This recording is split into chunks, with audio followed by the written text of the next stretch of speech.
Gaius Facha go speaking our language, go programme 3 Welcome to programme 60, where we'll be finding out about making choices. Hamisha ansinyelan du in draste, ach be me an in fioharan iriist.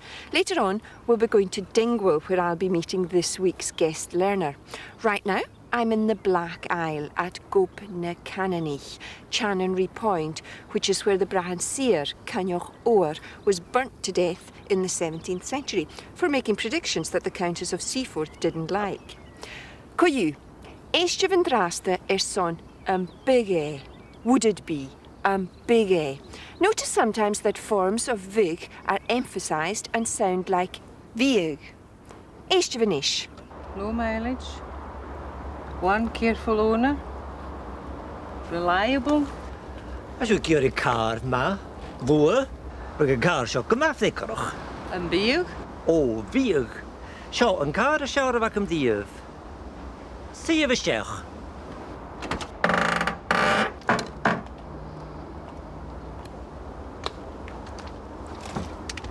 Hey, course, dan nach heel. Gaan je maar een room maken? Hij voor ons de schijn goed kerst.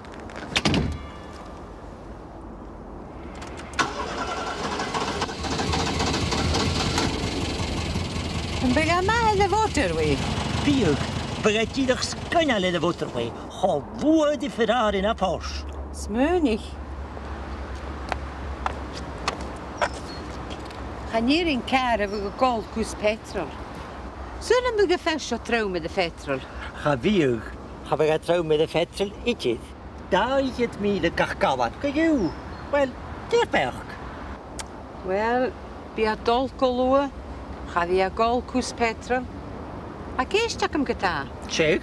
Gestern is gericht. Big ma. Would it be good? Bigger ma. Veeg. Yes, it would. Veeg. Gaveeg. No, it wouldn't. Gaveeg. Big. Would it? Big. There's no difference in meaning between vig and viig. It's just that viig is the emphasised way of saying would. Nish, chwalishiv rut ur is sin. Gawan, a gallon. Gawan. Eistjevinish. Low mileage. One careful owner. Reliable. As you gear a car, ma. Woe. But a car shot come after the En big. Oh, big. Shot and car a shower of a div. See you, Sheikh.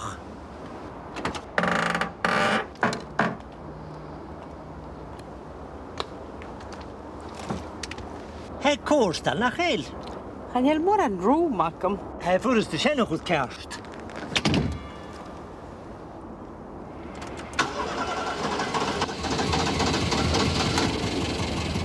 En ben je maar de waterway?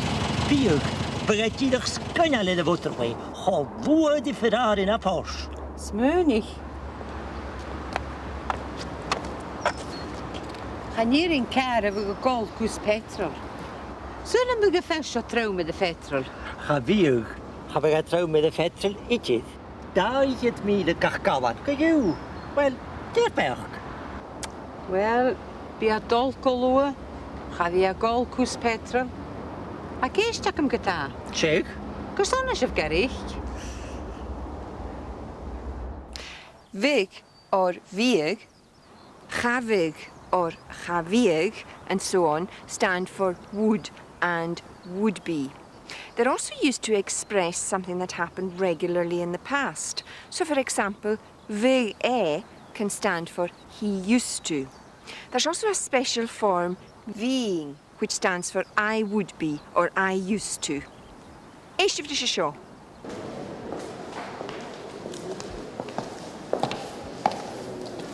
Siwl na Gàidhlig sin. Bhín cén déanamh cála dtíar maithad nó bh mit bic. Ha fi gyda dy ferach. Fi sy'n gyda nhw codi'r mahad. Fa ws'r o og, fyd ws'r ni yn y seill.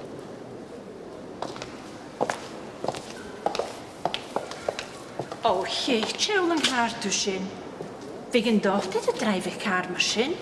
Ha fi, ar o car y gydochted, itcheth. Fa, Venus tu je am sa charige no de vige an sin toyaki. O bhóbh bhealach. Ha bhfuil fás sin. An cuine chearstach de rútsa bí. Die de werke den dresse sin. Glínach. Vine kur dresse mar sin ar am trich no de vine tollemaach. Ha viege graai. Ha bit tussen gedarst uitig snak oor zijn bí. Vín Gangianov. I used to make them. Vín Gangianov. We gaan dochter a drive a car machine. The doctor used to drive a car like that. We gaan dochter a drive a car machine. Ga ik tussen a kurost uitig snok. You never used to wear nice clothes. Ga ik tussen a kurost uitig snok. When talking about something that happened in the past, English uses would in the sense used to.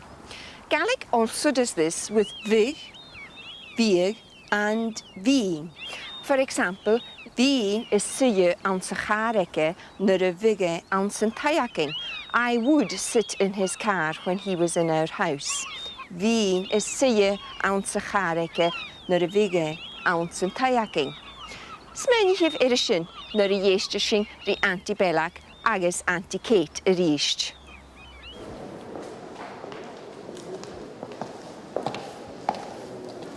Sjøl me Gàidhlig sin. Vin Gandian of call it ear maag no de van me big. Ha viege te de bhealach. Wie is ik je nog kan hier maken? Va oesere ook. Wie doet ze niet meer zeggen?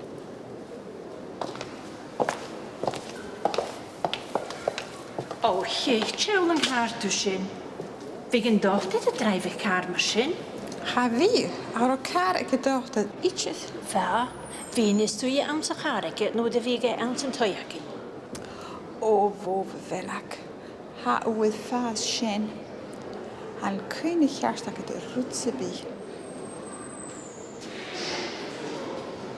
Die de werke den dresse sin. Glínach. Vine kur dresse mar sin ar am trich no de vine tollemaach. Ha viege graai. Ha bit tussen gedarst uitig snak oor zijn bí.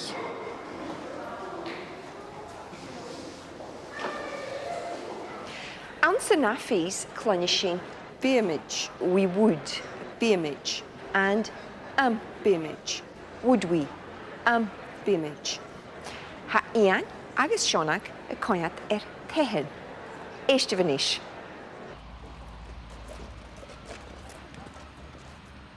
Han nationaal in de Gaeligraai. Weet ik hier even dat een moer spatjelmachine. Ik lees badel kerskleoriaan. Ik leef aan wie voedig aan een timmersen. Ik kan checken mijn huissekuri. Misschien hier wie koder uit te krijgen. Er is hier een te koude duchtse. Het machine kan je het ha. Ik kan moor gonse. Wie met kolen gedraaid? Wie? Ach, die te moor ravoor. Ga wie met je vechten gelen. Zullen we met talletje en een shed? Oh. Oh.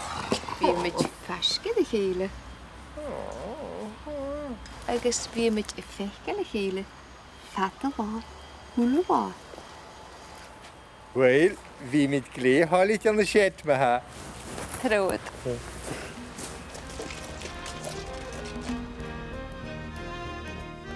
Vimage Conla. We would be together. Vimage Conla. And Bimage Tolicha on a shed. Would we be happy in a shed? And Bimage Tolicha on a shed. Vimage Fashka the Kela. We would be close to one another. Vimage Fashka the Kela. As well as the special form viamage, you might also hear vig sheen used for we would in some dialects. For example, it's what I would say.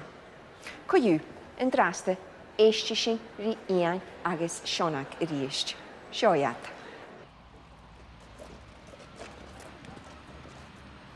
Han nationaal in de Gàidhlig rai. Weet ik hier even dat een humor spatialmachine. Ik lees badil kers go oriain. We kleven af voor de timmersen kan checken, maar huis ik hier. Misschien hier die koder uit te rai. Er is vieren ze de koude duchtse. Het machine kan je het. We gaan kar moor gonsen. Wie met cola gerai. Wie? Ach, wie te moor ravoor. Ga wie met je fekken gelen. Zullen we met talstje en een shed? Oh. Oh. Wie met je fekken de gelen. Agus wie met je fekken gelen. Vatte wat, hoe wat. Wel, wie met klee haal ik aan de chat me ha. Trouwt.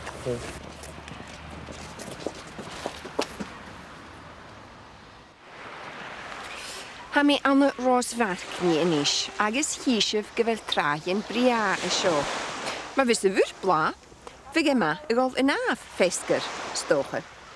I'm in Rosemarkie now, and as you can see, there are lovely beaches round about here. And if the sea's warm, it might be nice to go swimming in the afternoon, possibly. Ansan affis, clonyishiv, chavig, chaviig, agus chavig. A very negative scene. Eistef. Wel, a menu ma. Y gai misio cyslerein am ysmwylio chi. Mesje kutjach.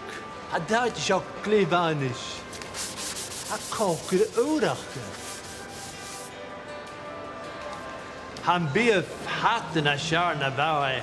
Door de papen nu ze koker ach zo. Wie gaat in de show iets naar een bepaalde neusje koken? Ga wie gaat in een kalach eerst gages chips? Hij is hem. Binke ik je hoelova. Die betalen van je maar. Ah, cyslerein gos am y set o hole. Ganse kutjach. Ha met dulig, kan je kiesje na elkaar. Pizza ma ha. Paella ganse. Tappele. Maar mijn dochters kan die pizza ma. Oh, bi. Ah, wie ik in een pizza zo big ben een neusje kennis. Wat pop.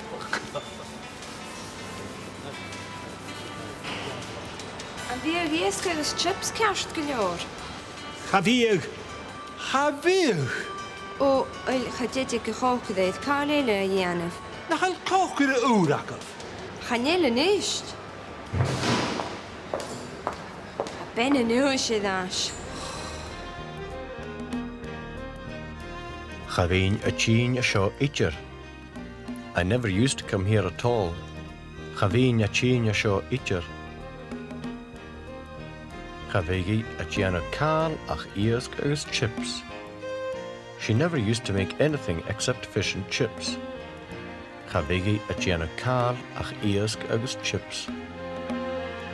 Wel, chaveen sy ciche iasg agus chips y hwlewa, agus chaveen y dol don tai bishin itcher. Co yw, sio at yr eist. Wel, a menu ma. Y gai misio cyslerein am ysmwylio chi. Mesje kutjach.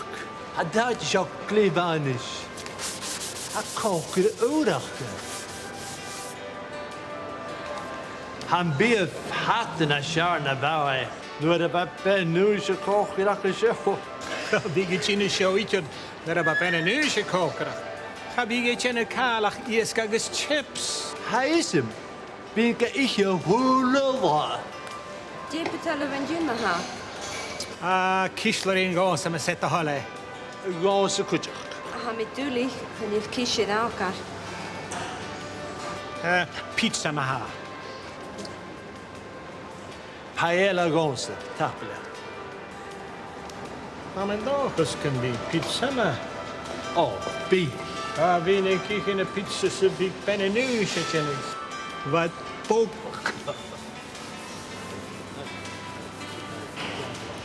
En wie is dus chips kerst geljoor? Javier. Javier. O, ga dit gekookt dit kalele janef. nach al coch gyda wracaf. Chanel yn eist. A ben yn ywys i ddash. Hamish an your fiochran in ish Larry Peter Morgan. I'm in Dingwall now with this week's learner, Peter Morgan, and appropriately he works for the Gaelic Learners Association. Come on and look yourself. Quas a how, Peter? Well, rugab me an Dungee, a hugab me an assassin. Skun you hand it to a gopper and shaw? Well, Rhoda, van de hofishin e clean an your niche, a chinishin go in a fiohoran on St. Euchard in July. Gleva, tapele. Well, ha Peter het al een years again, maar no bereke. Shoot me ha, Peter. Smisha Peter Morgan. Rugab me an Dungee, ach van me va a badge nog. Hugab me an assassin, ach van ui ac am onsa Gaelic, nur va me og. Nur a gag me in skol, ga me go olchai op rein na mollenach. Ra me echtri agus politics et a nasianta an sin, a fa me haas des on Gaelic Unsahug kjarst. Hoshib me at Gaelic Unsahug an a noikid gia kerfichet sa ga. Char a teachet ac am eacheth, fa me ga Unsahug an san tai ac am heen, lum heen. Fa me becken vlienachin an somor ostig an san jelen skienoch. Fa me nam ollenach an toshoch, agus an urshin fa me koopethaun. Chor sinrum, af ui ac am an a vi koopet le luch Unsahi. An je vi koopeth ag pepe noioch agus ag cuman a Gaelic, a mi nisha koopeth ag cuman a luch Unsahi nam stúriche, se sin director. Ha clia kudje hug agus a brosna hug luch Unsahi. Bis na bruinri klassigen as ri luch Unsahi, fiach je hat a giri. Bis na brosna hug na Gaelic, agus a cool jorgen agus hepigen amach son luch Unsahi. Van na hoffe snakkin an a njornish, a chenishin go in a fjohoren an a nuiki jieg kerfiche sa koi jieg. Stailem in a fjohoren agus tú sé rosh gemoor, a faske de vuth, in a bianten, gus a chostenie, an duich glevrie. A mi furig an duich, ke mile macha in a gordon, genieren a vi furig an sa velle voor. Stailem a vi koshach an duich, agus a koopet an sa garig, a uiak man an echtri agus an kjol. Stelm kjol Gaelic jig a shorsa, agus jazz agus blues kujoch. A mi glei osnoch an san opethachem, a eins noch, agus bi mi a tachers ri dunia as a hula aach, ik vel ui an sa Gaelic. Cara keine echin nen ca, fask in your fiochran. Cara keine a memorial, cara keine. And echin nen ca was Hector of the Battles, or Hector MacDonald, and he was a crofter son from here in Rossshire who rose through the military ranks to become one of the leading officers at the time of the British Empire. Ansanafis clonyishiv Jonoch, willing, Jonoch, agus ounce of vinach, straight away, ounce of vinach. And in this piece you'll see all's fair in love and war. Shoyat. Jed of fiach go chunig, ha anna bria, och is gunne och allemach calorie. Hai briach en Jake Walster, wie met uller sonnig allemach calorieje. Och het triane stel kan je, wie een gleejo nog allemach calorieën. Agus we kan je gleejo nog allemach calorieën samen. Voor ze zijn me vragen. Wien houden ze nou ze winnaat Walster, al was spring je, 40 gaan ze. Zullen we met gleich gehollen vrienden ruwen? Oh, wie chucking.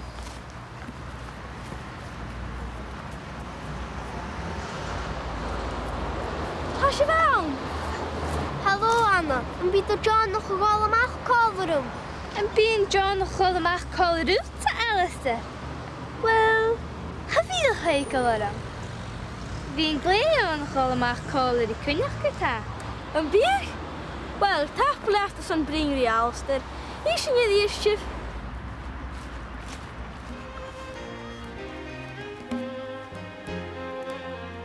Vein howla shin ounce of vinach.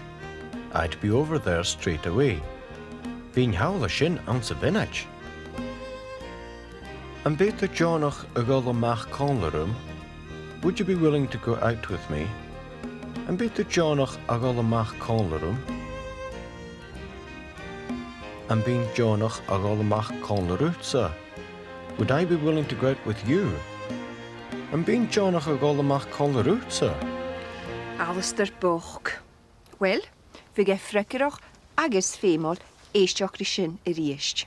Show Wien houden ze nou ze winnaat Walster, al was spring je, 40 gaan ze.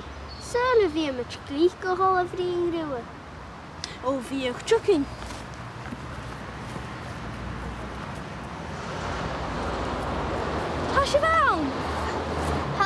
Anna, yn byd o John o'ch ôl amach cofrwm. Yn byd John o'ch ôl amach col yr wta, Alistair? Wel, ha fi o'ch heigl o'r am. Fi'n gleio o'ch ôl amach col yr I cynnych gyda. Yn byd? Wel, tap blast os yn bringri, Alistair. Eisiau ni ddysgwyr. Han taim an ish son na drama aking, Cardis. Agus hishing kimmer ha Anna as Jay na tupash. Let's find out how Anna is after her accident. Sure, Cardis.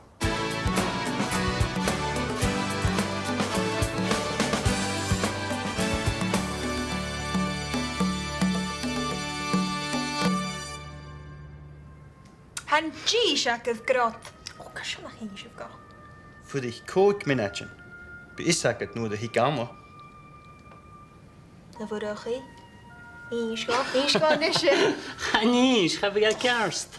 Javier, have ik kerst ditje de geest. Kook minetje. Maar hikkie ik een scherk. Ga G siac a siach. Ga dan ik aan ik een oor gerst rief. Hij is zakken.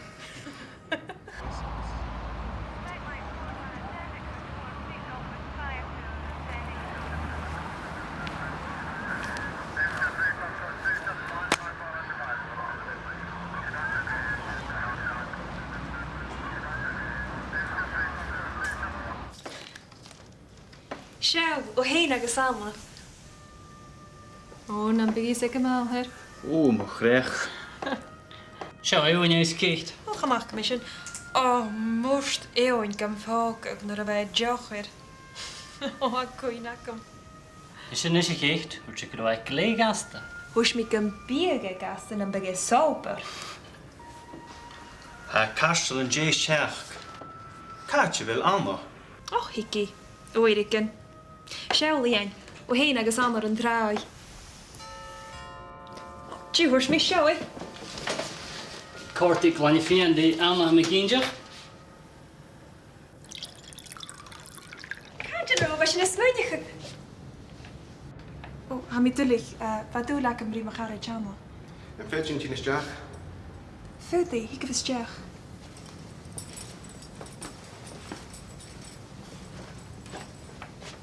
Ik is jaag. Ha fian ik hem roekt. Oh.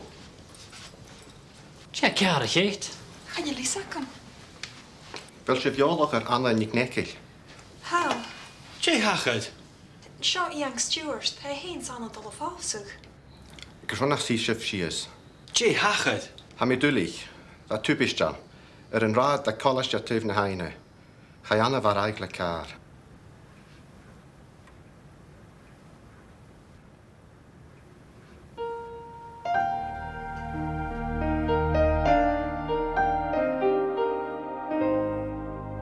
Wel, Sineviumse son Sheikh Gonele. And Nahurus be me on a cross Vinchel. Next time, I'm going to be in Cross Michael and we'll be finding out how to describe places. We'll also be meeting someone else who's speaking our language, a Brian Arcana. Meanwhile, in your fjohran, Marshant Leven Rasta. Bye for now. In this program, we introduced you to Ambega Ma. Ambega Ma. Fi'n Gangianov. Fi'n Gangianov. Vimich Fashker a Chela. Vimich Fashker a Chela. Yn bydd Jonoch a gol amach conlarum. Yn bydd Jonoch a gol amach conlarum. Yn by'n Jonoch a gol amach conlarutsa. Yn by'n Jonoch a gol amach conlarutsa.